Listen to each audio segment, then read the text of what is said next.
உலகம் வந்து சமாதானமாகி நார்மலாக வரணும் அப்படின்னா இந்த இஸ்ரேல்காரன் 25 வருஷத்துக்கு எந்திரிக்க முடியாது. அமெரிக்கா அவன் வேலையை மட்டும் பார்த்துட்டு இருந்தான்னா ஈரான் வந்து உன்னை அடின்னு அடித்து உடனே மண்டி போட வச்சிட்டானே. ஹைஃபாவில் விழுற ஒரு அடியும் அதானி மேலே விழுற அடின்னு அர்த்தம்.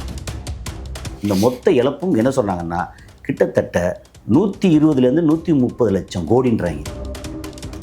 இஸ்ரேல் கிட்டத்தட்ட ஒரு வலுவிழந்து காணா போச்சு. ஈரானோட சப்போர்ட் பண்ணணும்னு பேசிட்டே இருந்தவங்க அமெரிக்காவோட நிலைகள் இருக்குல்ல அதெல்லாம் காட்டி கொடுத்து எனக்கு நீ அடிமை வாலாட்டிகிட்டே இரு, நான் போடுற எலும்பு துண்டுக்கு வந்து வாலாட்டு அப்படின்னா என்னடா இது ஏன் இடத்துல நீ எடுத்துக்கிட்டு. புதிய சிந்தனை நேயர்களுக்கு வணக்கம். இன்றைய சிறப்பு நேர்காணலில் நம்முடன் இருக்கும் சிறப்பு விருந்தினர் உலக செய்தி பகுப்பாய்வாளர் மற்றும் அரசியல் திறனாய்வாளர் திரு கசாலி அவர்கள். சார் வணக்கம். வணக்கம் ஆண்டனி, எப்படி சார் இருக்கீங்க? நல்லா இருக்கீங்க. இப்போ இஸ்ரேல் வந்து இப்போ இவ்வளோ பெரிய இழப்பு ஏற்பட்டிருக்குல்ல சார், இது மீண்டும் வருது எத்தனை வருஷம் தேவைப்படும்? எனக்கு நான் கூட்டி கழித்து பார்த்த தகவல் படி இஸ்ரேலோட இழப்பு வந்து ஒரு 3 வகையாக இழப்பை பிரிக்கலாம். ஒன்று வந்து அங்கே இருக்கிற கட்டடங்கள் இருக்குல்ல, ஆமாம், அசட் இழப்பு. அது போக இந்த மாதிரி பெரிய பெரிய அமெரிக்கன் கம்பெனிஸ் இருக்குல்ல, ஆமாம், அது நம்ம கூகுளாக இருக்கட்டும், அமேசானாக இருக்கட்டும், அமேசான், ஐபிஎம்மாக இருக்கட்டும், இந்த மாதிரி நிறைய கம்பெனிகள், அந்த கம்பெனிகளை பூரா அடிச்சிட்டாங்க. அதுக்கப்புறம் வந்து க்ளவுடு வச்சுட்டாங்க இல்லையா, அந்த க்ளவுடு கம்பெனி எல்லாத்தையும் அடிச்சிட்டாங்க. ஓகே, அப்போது அந்த இழப்பு, அதாவது அசட்டு லாஸு, அது இல்லாமல் இவங்க யூஸ் பண்ண வெப்பன்ஸ் இருக்குல்ல, ஆமாம், அது ஏர் டிஃபென்ஸ் வெப்பனாக இருக்கட்டும் அல்லது இவங்க அட்டாக் பண்ணுறதுக்கு வெப்பனாக இருக்கட்டும், அந்த வெப்பன் அது பல பில்லியன். ஓகே, அதே மாதிரி இந்த நாடு சுபிச்சமாக நல்லா இருந்தால் தான் டூரிஸ்ட் வருவாங்க. அது புனித யாத்திரையாக இருக்கட்டும் அல்லது ஜெனரலாக வரக்கூடிய இது இருக்கும், ட்ரேடிங் நடக்கும் ஹைஃபாவில். அதுக்கப்புறம் பென்குரியன் ஏர்போர்ட்டு, அதுக்கப்புறம் மற்ற இடங்கள் எல்லாத்துக்கும். துபாய் இல்லை, நான் சொல்ல இஸ்ரேலில் மட்டும். இஸ்ரேலில் அங்கே வந்து டூரிசம், பயங்கர டூரிசம், அங்கே நிறையா வருமானம் டூரிசம். அது போக ட்ரேடிங் நடக்கும். இந்த ட்ரேடிங் ஏன்னா இங்கேருந்து பொருட்கள் பண்ட மாத்திரை எல்லாம் மாத்திரைக்கு ஹைஃபா வந்து மிகப்பெரிய துறைமுகம். அது நம்ம அதானி மெயின்டைன் பண்ணுற துறைமுகம் அது. ஓ ஆமாம், அதானி துறைமுகம். அங்கே ஹைஃபாவில் விழுற ஒரு அடியும் அதானி மேலே விழுற அடின்னு அர்த்தம். இப்போ விழுவும் போலையே விழுந்துட்டுருக்கு. அதுக்காண்டி அதானி வந்து அங்கே மட்டும் வைக்கலையே, அது பல இடத்துல பிரான்ச் போட்டிருக்காரு. வந்து அவர் வந்து அது ஒரு இடத்துல அடி, அது மொத்தத்துக்கு உடம்பு ஊர் அடி வாங்கலை, ஒரு விரலில் வந்து லேசாக ஒரு அடி வாங்கியிருக்கு, அவ்வளோதான். ஸோ ஹைஃபா வந்து அங்கே அடி வாங்கியிருக்கு. அப்போது ஹைஃபா அடி வாங்கினா அதானியுடைய துறைமுகம், அதானி வந்து விட்டுட்டு எனக்கு வேணாம் விட்டு வந்துடலாம். ஆனால் இஸ்ரேல் விட்டுட்டு போக முடியாது. அவன் வந்து ட்ரேடிங், அது வந்து பெரிய சிக்கல். அதோட வருமானம் இருக்குல்ல, அது ஒரு மிகப்பெரிய வருமானம். இந்த இழப்புக்கு இருக்கு இல்லையா, இந்த மொத்த இழப்பும் என்ன சொன்னாங்கன்னா கிட்டத்தட்ட 120 130 லட்சம் கோடின்றாங்க. அப்பா, அது $1.5 ட்ரில்லியன் அப்படின்னு. அதை திரும்ப வந்து ரெக்கவர் பண்ணி, இப்போ இடிஞ்ச பில்டிங் இருக்குல்ல, அதாவது மொத்தமாக தரமட்டமாக இடிஞ்சிருச்சுன்னா அதை அகற்றுறது ஈஸி. ஆமாம், அறகுறை இடிஞ்சிருச்சு, திரும்ப இடித்து அதுக்கப்புறம் அகற்றணும். பாதி இடிஞ்சு டிமாலிஷன் இருக்குல்ல, அது ஒரு பெரிய விஷயம். அப்புறம் எல்லா வீட்லேயும் பங்கர் வச்சுருப்பாங்க. பங்கர் எல்லாத்தையும் எடுத்து இடிச்சுக்கிறது, அதை வந்து அந்த டெப்ரிஸ் இருக்குல்ல, குப்பை குளங்கள், அதை வீடு வந்து குப்பையாக மாறிடும்ல, அதை அள்ளி எங்கே போய் போடுவாங்க. அதான் இடம் வேறு சிறுசு. அங்கே நீங்கள் வந்து இஸ்ரேலையும் ஈரானையும் கம்பேர் பண்ணிங்கன்னா இஸ்ரேலை விட 74 மடங்கு பெருசு ஈரான் வந்து எவ்வளோ குப்பை இருந்தால் டக்குன்னு வந்து அங்கே வெளியில் பாலைவனம் மாதிரி இருக்க இடம், ஓப்பன் இடம் கிடக்கு போட்டுடலாங்க. இங்கே ஓப்பன் இடம் குறைவு. என்ன இந்த டிமோனா சொன்னாங்கல்ல, அந்த ரீஜன் மட்டும்தான் வந்து கொஞ்சம் பாலைவனமாக எம்டி ஏரியா. ஆமாம், அதையும் இப்போ அடிச்சிட்டாங்க. இப்போ அவங்களுக்கு கையில் வந்து பலம் எப்போ இருக்கும், இந்த ஆயுதம் இருந்தால் மட்டும்தான் பலம் இருக்கும். அதை அடிச்சிட்டாங்க. இன்னும் விட்டால் அங்கே இன்னும் கொஞ்சம் பெருசாக ஈரான் அடித்தாங்கன்னா அங்கே அணுகுண்டு போட்ட மாதிரி அவங்க குண்டை வச்சு அவங்கள அழிஞ்ச மாதிரி ஆகிடும். கண்டிப்பாக. அதனால் அந்த ஒரு சிக்கல். இப்போது இவங்க திரும்ப கரெக்டாக ரெக்கவர் ஆகி வரணும் அப்படின்னா 20 25 வருஷம் ஆகும். அப்பா, ப்ரொவைடட் அக்கம் பக்கம் ஏற்கனவே அடி வாங்கியிருக்காங்கல்ல பல வருடங்களா. யார்? Hamas, Hezbollah, ஹவுத்தீஸு.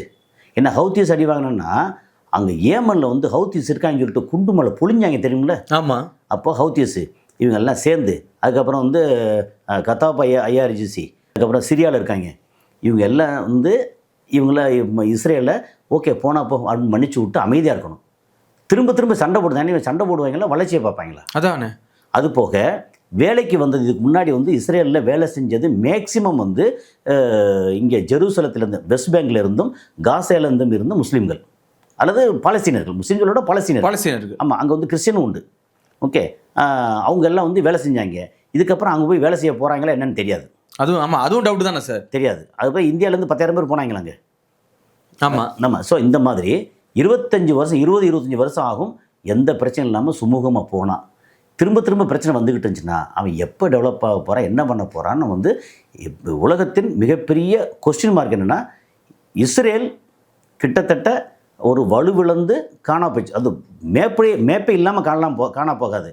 ஆனால் இஸ்ரேலை பற்றி பேச்சே வராது, சிதறுண்டு கிடக்கு அப்படியே. ஆமாம். அதே நேரத்தில் நீங்கள் அமெரிக்கா எடுத்தீங்கன்னா, அமெரிக்கா உலகத்தில் மற்ற எல்லா இடமும் அங்கே இப்போ எல்லாம் சோழி முடித்து ட்ரம்ப் மாதிரி ஆட்கள்லாம் தூக்கிட்டு அப்புறம் நம்ம நாடு நம்ம வளம் நம்மளுது அப்படி பண்ணாங்கன்னா எதிர்காலத்தில் அமெரிக்கா வளமாக நல்லாயிருக்கும். எதிர்காலத்தில் ஏன்னா அவன்கிட்ட எல்லா வளமும் இருக்குது. அவன்கிட்ட இந்த ஆயில் இருக்குது, அக்ரிகல்ச்சர் இருக்குது, சயின்டிஸ்ட் இது இருக்குது, அதுக்கப்புறம் டெக்னாலஜி இருக்குது, எல்லாமே இருக்குது. அவன் பாட்டு மேனுஃபேக்சர் பண்ண வேண்டியது, சைனாவோட போட்டு மேனுஃபேக்சர் பண்ணி நான் சப்ளை பண்ணி நீ சப்ளை பண்ணி எந்த சண்டையும் இல்லாமல் இதெல்லாம் பண்ணலாமே. கண்டிப்பாக பண்ணிட்டு இருந்தால் அமெரிக்காவோட நிலப்பரப்புக்கும் அவன்கிட்ட 34 கோடி பேர் தான் மொத்தமே. அவனுக்கு வந்து ரொம்ப அழகாக நல்லாயிருக்கும். அப்போ எதிர்காலத்தில் அமெரிக்கா வந்து வளமாக நல்லாயிருக்கும். ஆனால் எந்த நாட்டிலையும் போய் அவன் தளத்தை அமைக்கக்கூடாது. அவன் வேலை உண்டு, அவன் இராணுவம் உண்டு, அவன் சோறு உண்டு, அவன் மக்கள் உண்டு அப்படின்னு இருந்தானா எங்கே போனாலும் அமெரிக்கன் ரைட் ஓகே போகிறோம், அங்கே வந்து டூரிஸ்ட்டாக போகிறோம், அல்ல இன்வெஸ்ட்மெண்ட்டாக போகிறோம், இது போகிறோம், நம்ம பாட்டுக்கு இருக்கோம்.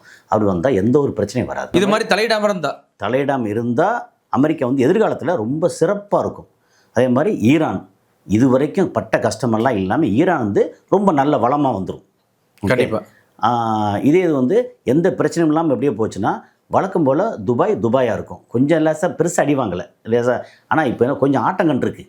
ஏன்னா இன்வெஸ்ட்மெண்ட்டில் வெளியிலேருந்து உள்ள எங்கெல்லாம் லிபியாவில் அடித்தான்னா அந்த காசு இங்கே வந்துச்சு. கருப்பு பணம் எக்கச்சக்கமாக வந்து குமிஞ்சிருக்காங்க. அதெல்லாம் கொஞ்சம் மாறி டூரிசம் சொல்லிட்டு அவன் டெவலப் ஆகிறதுக்கு இதுக்கெல்லாம் உலகம் வந்து ஒரு மாதிரி சுபிச்சமாக இருக்கும். வேறு எந்த பிரச்சனையும் இல்லாமல் அது வார்டு போய்கிட்டு இருக்கும். வழக்கம் போல் சைனா வந்து மேனுஃபேக்சர் பண்ண போகிறான். ஏன்னா வந்து அது உற்பத்தி பொருளாதாரம். அது இந்தியா முதற்கொண்டு எல்லா நாட்டிலையும் கொடுக்க போகிறான். காசு வரப்போகுது. எல்லை பிரச்சனைகள் அப்பப்போ வரத்தான் செய்யும். அது எப்போ ஒன்றும் அதாவது உடம்புட்டு இருந்தாலும் லேசாங்க சொறி வரும், சொரியத்தான் செய்யணும். கண்டிப்பாக சீசன் வர மாதிரி வந்துட்டு போயிட்டு தான் இருக்கும். அது வரத்தான் செய்யும். அதுக்காக வந்து இவன் மோசம் அவன் நல்லவன் அப்படிலாம் கணக்கெலாம் கிடையாது. இந்த இஸ்ரேல்காரன் 25 வருஷத்துக்கு எந்திரிக்க முடியாது. அமெரிக்கா அவன் வேலையை மட்டும் பார்த்துட்டு இருந்தான்னா இப்போ உலகம் நல்லாயிருக்கும். அதே மாதிரி இங்கே யூரோப்பியன் இருக்கான்ல, அவன் நிறைய பேர் வந்து இன்னும் ஆப்பிரிக்காவில் வந்து அடிமையாக வச்சுட்ருக்காங்க.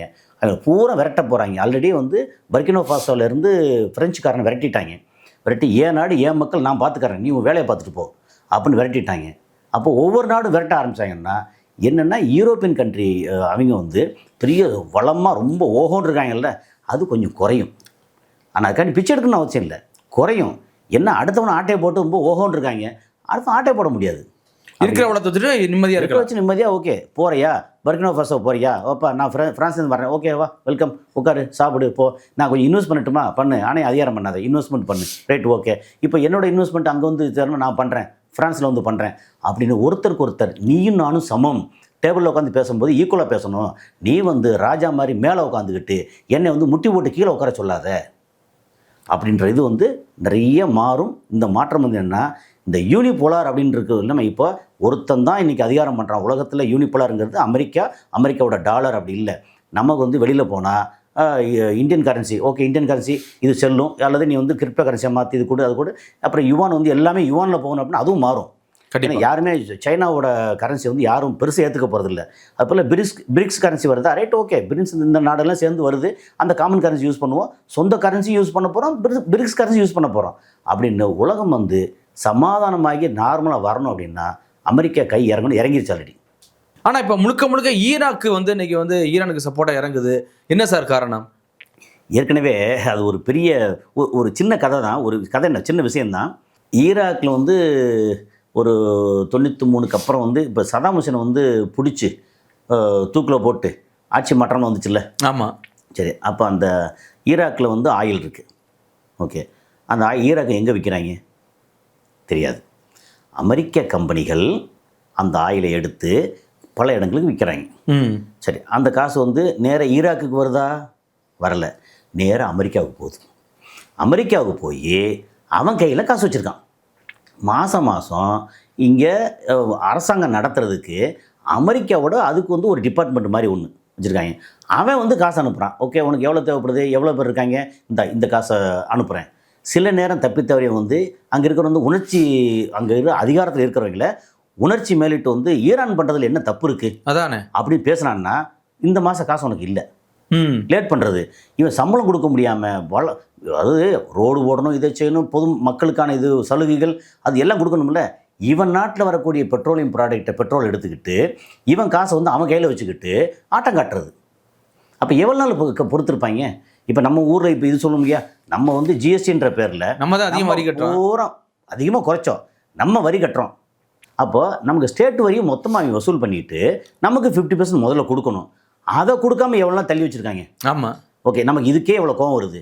அப்போ ஒரு நாட்டோட மொத்த வளத்தையும் அமெரிக்காவில் ஒரு டிபார்ட்மெண்ட் கையில் வச்சுக்கிட்டு அப்பப்போ ரிலீஸ் பண்ணுறது பிச்சை போகிற மாதிரி.